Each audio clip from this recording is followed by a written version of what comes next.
시청자 여러분 안녕하세요. 별별 이야기 차현주입니다. 올해 가장 관심을 받고 있는 천문 관련 이벤트. 본격적인 외행성 탐사를 눈앞에 두고 있는 탐사선 2대가 있습니다. 뉴 호라이즌스호와 던호가 각각 명왕성과 세레스의 사진을 전송해 왔다고 하는데요. 자세한 소식 오늘의 별별 뉴스에서 확인해 보시죠.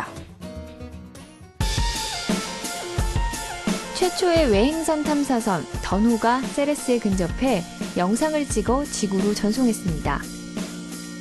새로운 사진에는 표면의 크레이터가 비교적 선명하게 모습을 드러내고 있지만 북반구 쪽에 있는 하얀색 점의 정체는 아직도 확실히 알 수 없을 정도입니다. 던이 세레스의 궤도로 진입한 것은 3월 6일로 예정돼 있으며 그때쯤에는 선명한 사진을 얻을 수 있을 것으로 보입니다. 한편 명왕성에 다가가는 뉴 호라이즌스호 역시 새로운 사진을 보내왔습니다. 아직은 흐릿하지만 이전보다는 더 선명한 명왕성과 위성 카론의 사진을 전송했으며 제대로 된 명왕성의 사진을 얻게 되는 것은 아마도 올해 5월 이후가 될 가능성이 높습니다. 이들의 외행성 탐사는 2015년 가장 흥분되는 우주 탐사로 기대를 모으고 있습니다. 지난해에는 해성 탐사선 로즈타의 해성 착륙에 관심이 쏠렸다면 올해는 두 외행성 탐사선에 전 세계인들이 주목하고 있습니다. 바로 세레스 도착을 열흘 정도 앞두고 있는 던호와 이 명왕성을 향해 부지런한 발걸음을 옮기고 있는 뉴 호라이즌스호가 그들입니다. 최근 두 탐사선이 본격적인 탐사에 앞서서 멀리서 찍은 세레스와 또 명왕성의 사진을 보내왔습니다.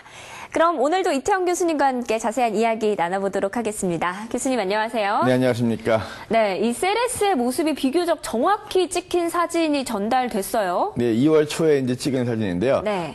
이 세레스로부터 이제 던이 14만 5천 킬로미터 정도. 네. 그러니까 굉장히 지구 달 거리에 거의 3분의 2 정도밖에 안 되는 가까운 거리죠. 네. 그래서 근데 아직까지 뭐 세세하게 아주 그런 윤곽은 안 보이지만 달이라 수성같이 이 크레이터들이 존재하고 그래서 뭔가 모양은 달과 수성에서 느꼈던 그런 느낌이 나는 것 같은 그런 사진이 들어왔습니다. 네. 이제 조만간 이제 3월 6일이면 이제 세레스에 도착해서 세레스를 도는 이제 그 위성 역할을 할 건데요.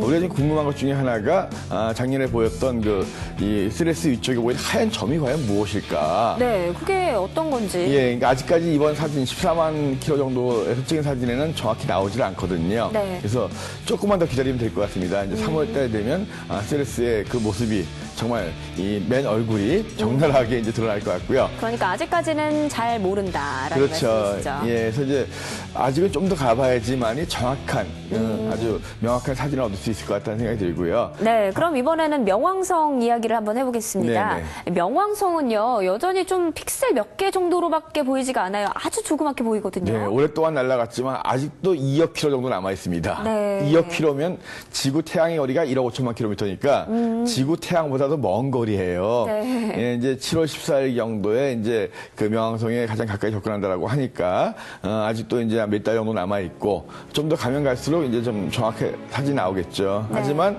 아직까지는 픽셀 몇 개 그 이 명왕성하고 바로 옆에 있는 그 카론 그 두 개가 쌍둥이 그 외행성이라고 얘기하는데 네. 그 카론의 이런 모습까지는 나오는데 어떤 표면이 어떤지 이런 사진들은 아직 안 나오고 있습니다. 네. 좀 더 기다려야 될 것 같아요. 그럼요. 이 명왕성 사진이 지금 방금 본 세레스의 사진 정도의 해상도까지 나오려면 얼마나 기다려야 하는 건가요? 뭐 그 정도까지는 힘들 것 같아요. 왜냐하면 이제 이 던 같은 경우에는 현재 14만 킬로미터 정도에서 찍은 사진이고 네. 아주 가까이 가가지고 이제 그 돌면서 바로 위에서 이제 굉장히 자세하게 그 사진 찍을 건데 이 뉴 호라이즌스 같은 경우에는 그렇게 가까이 가지는 않습니다. 이제 네. 한 몇백만 킬로미터 정도 지나면서 이제 보는 거거든요. 그래서 사진 해상도는 좀 좋을지 모르겠지만 아주 그냥 우리가 뭐 달 같은 수성 같은 그렇게 세세한 사진을 보기 좀 어려울 것 같고 다만 이제 이 명왕성의 표면에 얼음이 있다 아니면 또 이제 땅 같은 뭐 암석들이 있다 이런 거 정도는 구별할 수 있는 그래서 이 던과 뉴 호라이즌스호가 외행성을 탐사하긴 하지만 네. 던은 외행성을 돌면서 10달 이상 계속 그 외행성을 찍을 거지만 네. 이 뉴 호라이즌스호는 워낙 멀리 갔잖아요. 이렇게 가까이 접근하는 건 아니고 옆에서 쭉 가면서 좀 아주 세세한 건 볼 수 없고 그래도 명왕성이 어떻다. 명왕성이 이러이러한 표면 구조가 있을 것이다. 네. 라는 그 정도를 볼 건데요. 이 세레스를 봄에 보고 네네. 여름에 명왕성도 그 정도 나올 거다. 라고 너무 이렇게 기대를 하지 말았으면 좋겠습니다. 네, 그래도 제대로 된 사진을 얻으려면 한 5월 이후쯤, 여름 정도쯤이 돼야 한다라고 하셨는데 과연 어떤 모습을 하고 있을지 궁금하네요. 2015년에 가장 흥분되는 우주 탐사 중에 하나일 텐데요. 소식은 들어오는 대로 저희 별별 이야기에서 전해드릴게요. 미 항공우주국 나사가 머나먼 화성에서 외로이 임무 수행 중인 탐사 로봇 큐리오시티의 사진을 공개해서 관심을 끌고 있습니다. 자동차만한 큐리오시티가 점 수준으로 보이는 이 사진은 화성 320km 상공 위에서 10년 넘게 근무 중인 화성 정찰궤도 탐사선 MRO가 촬영해 지구로 전송한 겁니다. MRO가 드넓은 화성에서 친구를 찾을 수 있었던 것은 화성 표면에 광물들을 포착하는데 매우 유용한 하이라이즈 카메라 덕분입니다. 현재 큐리오시티는 샤프산 파람프 언덕에서 열심히 지질 탐사를 하고 있습니다. 한편 화성에는 큐리오시티 외에도 오퍼튜니티가 기대 수명을 훌쩍 뛰어넘으며 지금도 임무를 충실히 수행 중에 있습니다. 2012년 8월 화성에 착륙해서 3년 차를 맡고 있는 화성 탐사 로봇 큐리오시티가 화성 궤도를 돌고 있는 위성 MRO에 포착됐습니다. 월리라는 애니메이션이 생각나기도 하는데요. 교수님, 인간을 대신해서 화성을 탐사하고 있는 이 큐리오시티. 네네. 네, 그리고 이 탐사선이 화성이 굉장히 넓을 텐데 이렇게 네네. 만나는 경우가 가능한 건가요? 이제 이 MRO가 10년 넘게 이제 화성 위를 돌면서 이제 화성을 계속 사진 찍고 있거든요. 네. 그 높이가 한 320km쯤 돼요. 그러니까 지구로 친다면 우주정거장, 네. ISS 국제 우주정거장이 떠 있는 높이와 비슷하거든요. 네. 그 우주정거장에서 밑에 지상을 찍는 것처럼 이 MRO, 이 화성 정찰 위성이 계속 사진을 찍고 있는데 그 사진을 확대해 보니까 거기에 조그마한 점처럼 이 큐리오시티가 나왔다는 거죠. 큐리오시티의 크기가 이제 우리가 보면 이제 자동차 중에 이제 SUV 차량 있잖아요. 그 정도 크기거든요. 네. 그 정도 크기의 차량이 자그마한 점처럼 보이잖아요. 그러니까요. 정말 뭐 높은 건물도 없고 횡하긴 하지만 네네. 그래도 발견한다는 게 쉽지는 않았을 텐데요. 쉽지도 않죠. 그리고 어쨌든 간에 MRO가 맨날 그 자연적인 경우만 찍다가 네. 그 정말 화성에서 인공적인 큐리오시티. 옛날에 이제 그 이전에 봤던 패스파인더나 이런 건 워낙 작거든요. 네. 근데 그나마 큐리오시티는 자동차 정도의 크기가 되기 때문에 이렇게 찍히는 거죠. 그럼요. 지금 말씀하신 게 다른 탐사선이 또 있다는 말씀이신가요? 예전에 벌써 내려갔던 그러니까 오퍼튜니티라든가 네. 애들이 있죠. 있는데 워낙 작아요, 그것들은. 근데 이제 패스파인더는 훨씬 더 작았고. 네. 그래서 그나마 내려가 있는 것 중에서 큐리오시티가 제일 큽니다. 그럼 현재 화성을 탐사하고 있는 건 어떤 게 있나요? 큐리오시티가 활동을 하고 있고 이제 오퍼튜니티도 아직 활동을 하고 있는데 뭐 이제 활동이 점점 줄어들고 있고 네. 뭐 90년대 갔던 건 이미 활동이 거의 이제 없어졌고 네. 그래서 이제 내부에서 이제 활동하고 있는 거는 큐리오시티하고 오퍼튜니티 그 정도에 있습니다. 그럼요. 이 큐리오시티의 수명은 얼마나 되는지도 궁금해요. 근데 원래 이게 이제 어쨌든 태양 전지를 이용해서 계속적으로 이제 활동을 하고 있기 때문에 네. 벌써 3년을 하고 있잖아요. 네. 원래 갈 때는 3년 정도는 활동 못할 수도 있다라고 생각했던 거거든요. 기대보다 더 활약을 예, 해주고 그래서 있네요. 그 게일 분화구라고 해가지고 지름 한 150km 정도 되는 그 분화구 속에서 계속 움직이고 있는데 네. 이제 3년 정도 움직여봤자 10km도 못 벗어났어요. 그래요? 네, 워낙 느리게 움직이기 때문에 네. 근데 최근에는 이제 보니까 그 조금 좀 올라와 있는 곳, 그러니까 산이라고 하죠. 그래서 이제 분화구 속에 있는 샤프산이라고 하는 높이가 한 5km 정도 되는 그런 산 기슭에서 지금 탐사를 하고 있는 것 같습니다. 그 샤프산이라는 곳이 어떤 곳인가요? 화성에도 산이 있나요? 그러니까 우리 산이라고 해서 나무가 있는 산이 아니라 네. 파여 있는 것은 크레이터. 네. 그다음에 주위보다 좀 이렇게 높은 솟아 있는 곳을 산이라고 이제 지명을 붙인 거거든요. 그래서 네. 화성 같은 경우에는 그 뭐 올림포스 화산이라고 해가지고 이미 죽은 산이긴 하지만 태양계에서 가장 큰 산이 화성에 있습니다. 네. 그래서 기본적으로 이 조그만 분화구 속에 있는 약간 튀어나온 그런 산 기슭에서 지금 탐사를 하고 있는 거거든요. 네. 하지만 이 큐리오시티가 아무리 용을 써봤자 이 게일 크레이터를 벗어나기는 어려울 것 같고요. 네. 위치가 이제 화성 적도에서 약간 남쪽이에요. 거기에서 계속 여기에 이제 예전에 그 물이 있었다면 뭐 침전물이라든가 네. 그 풍화 침식 작용 이런 흔적들도 찾아내고 있고 뭐 아직 생명체의 흔적은 찾아내지 못했지만 그럼 앞으로는 좀 큐리오시티한테 어떤 연구 성과를 기대할 수 있을까요? 뭐 계속 하는 일을 반복하겠죠. 땅을 파고 그 분석을 하고 여기에 혹시 유기물이 있는가, 물의 흔적이 또 어떡하는가, 또 혹시 과거에 여기에 생명체의 흔적이 있었는가 이런 걸 네. 탐색하는데 뭐 생명체의 흔적을 찾기는 어려울 것 같지만 네. 그래도 아직 이 탐사한 자료들이 다 공개되진 않았어요. 계속 공개되면서 화성의 비밀들, 과거가 어땠다 하는 내용들은 계속 들어올 것 같습니다. 네, 예, 앞으로도 화성에서 열심히 임무를 수행해줄 탐사 로봇들, 앞으로 또 어떤 새로운 정보를 전해줄지 기다려보겠습니다. 예, 별별 뉴스에서 다음 시간에 전해드릴 새로운 소식도 기대해주세요. 무려 약 70개의 위성을 거느린 태양계 최대 행성, 목성. 이 목성에 3개의 점이 나타났습니다. 목성의 폼에 안긴 3개의 점은 바로 목성의 위성들. 가장 큰 갈릴레이 위성 4개 중에 3개인 유로파, 칼리스토, 이오입니다. 목성의 일식이 일어나는 건데요. 한 행성 위에 3개의 일식이 동시에 일어나는 모습. 정말 신기하지 않나요? 네, 와, 교수님, 이 거대한 목성 표면에 지금 검은 그림자를 들이우면서 네네. 위성들이 지나가고 있어요. 굉장히 인상적인데 이렇게 3개의 위성이 한 번에 행성 위를 지나가는 일이 가능한 건가요? 가능은 하죠. 하지만 흔한 일은 아니죠. 네. 저도 지금 저 사진 처음 봤거든요. 기본적으로 그림자가 뭐냐면 목성에 있다면 목성에 일식이 일어나는 거예요. 네. 그러니까 목성의 달들이 해를 가리는 거죠.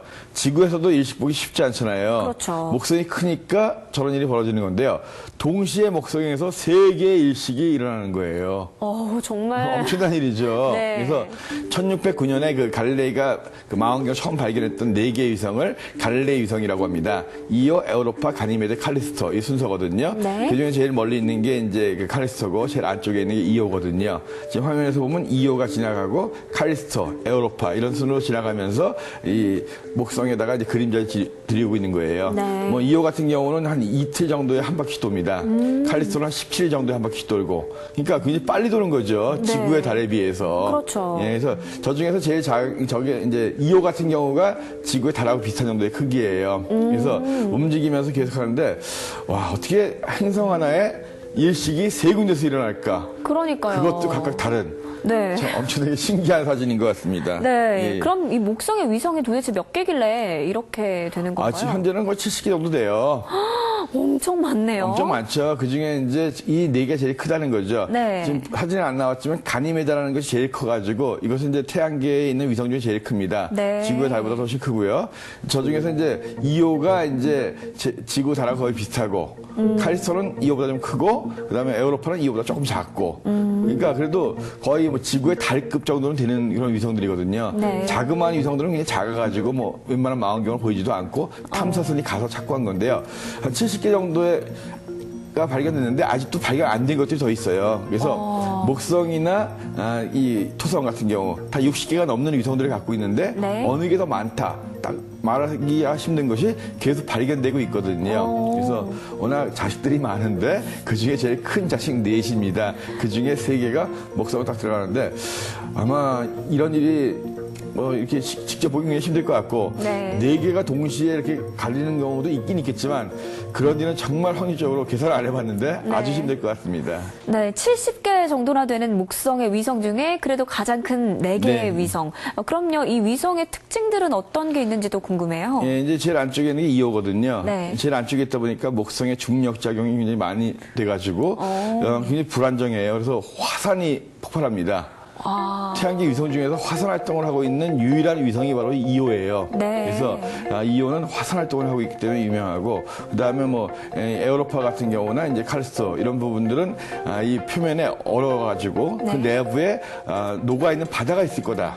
그래서 그 바다에 생명체가 있지 않겠느냐 이런 것들이 굉장히 또 관심을 갖게 되는 그런 또 위성들입니다. 뭐 가니메데는 누가 뭐라 그래도 태양계에서 제일 큰 역시 얼어 있는데 바다가 있을 수도 있고 땅이 있을 수도 있고 그래서 기본적으로 현재 관심 있는 거는 이오가 참 특이하게 화산 활동을 하고 있고 네. 유로파 같은 경우에 바다 때문에 또 안쪽에 있기 때문에 그만큼 목성의 중력 작용이 많아가지고 네. 내부가 녹아있을 가능성이 좀 더 많다. 이렇게 알려져 있거든요. 그래서 현재 그 카리스토 내부에서 생명체의 흔적을 찾는 그런 연구도 좀 되고 있고 네. 또 이오의 화산이 왜 저렇게 활발하게 일어나는가 그런 연구도 되고 있습니다.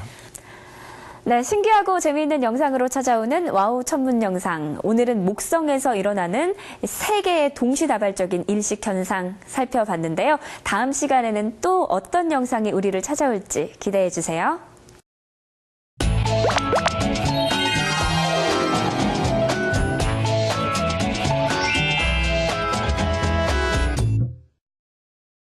한 주 동안 하늘에서는 어떤 일들이 벌어질까요? 반짝반짝 천문 현상을 보시면 알 수 있습니다.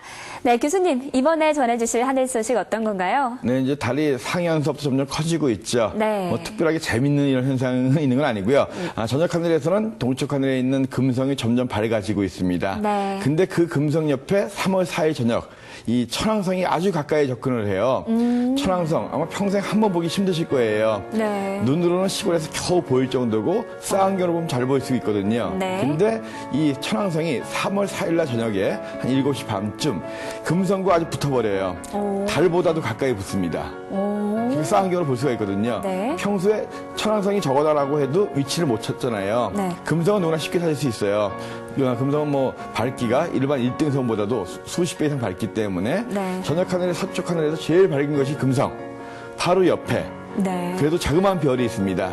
사실은 그것이 별이 아니라 천왕성이에요. 네. 수금, 지화, 목토까지는 누구나 쉽게 볼 수 있습니다. 그렇지만 천왕성, 맨눈으로 보는 사람 거의 없거든요. 네. 그래서 천문대 가셔서 보셔도 되긴 되지만 자그마한 쌍안경으로 충분히 찾을 수 있거든요. 3월 4일 날 밤 금성 바로 옆에 붙어있는 천왕성 한번 확인해 보시기 바랍니다. 네, 3월 4일 밤에 금성과 천왕성의 아름다운 크로스 꼭 한번 쌍안경으로 관찰해 보시면 좋을 것 같네요.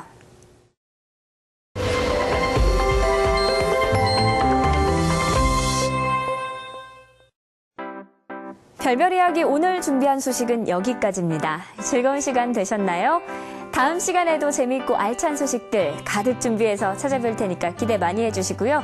우주와 천문에 대해서 궁금하신 점 아래쪽에 보이는 주소로 메일 보내주시기 바랍니다. 궁금증 시원하게 날려드릴게요. 별별 이야기를 다시 보고 싶으신 분들은 YTN 웨더 홈페이지 그리고 애플리케이션에서 찾아주시기 바랍니다. 시청해주신 여러분 고맙습니다.